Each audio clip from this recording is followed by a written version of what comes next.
This is Rhonda Brooks of Farm Journal Media. I'm here today with Associate Field Agronomist Missy Bauer.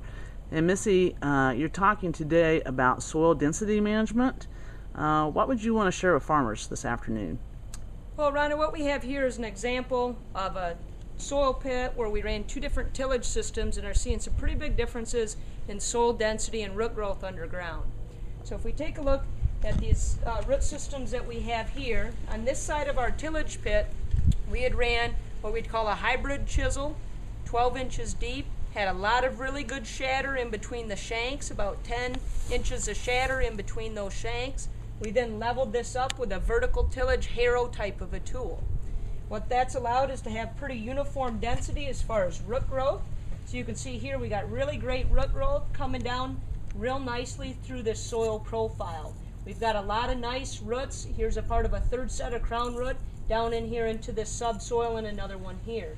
So we got really good rooting depth here, as well as we can see on this part as well, or this other example right here. So when we have this good rooting depth, it allows us to be able to move water better. So now when I get into July and August and it's hot and dry, I have the ability of pulling more moisture up from down here deep into this profile up into the plant to be able to help feed this plant.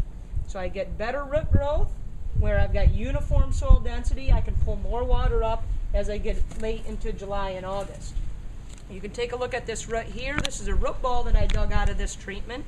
And you can see that these roots are growing down very nicely at that 35 to 40 degree angle, okay?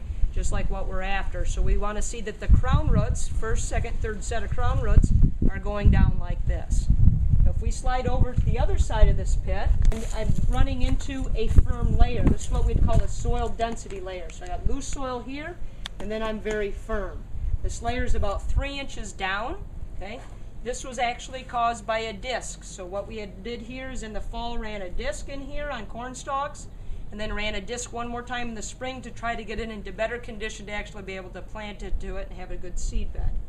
And once that disc layer is done, created this horizontal tillage layer in here, and it's trapping roots up into the surface. So you can see this root here falling right along this actual disc layer.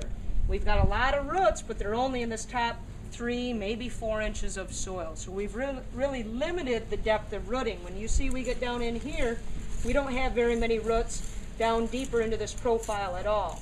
So when we can have a lot of soil moisture down here, we don't have any roots to help pull this up. So we're going to get ourselves into trouble here and run out of water sooner. If we take a look at the root ball that came out of here and say I'm going to take a look at my first 3 sets of crown roots, we can see that these roots have come here and really turned and went sideways, okay?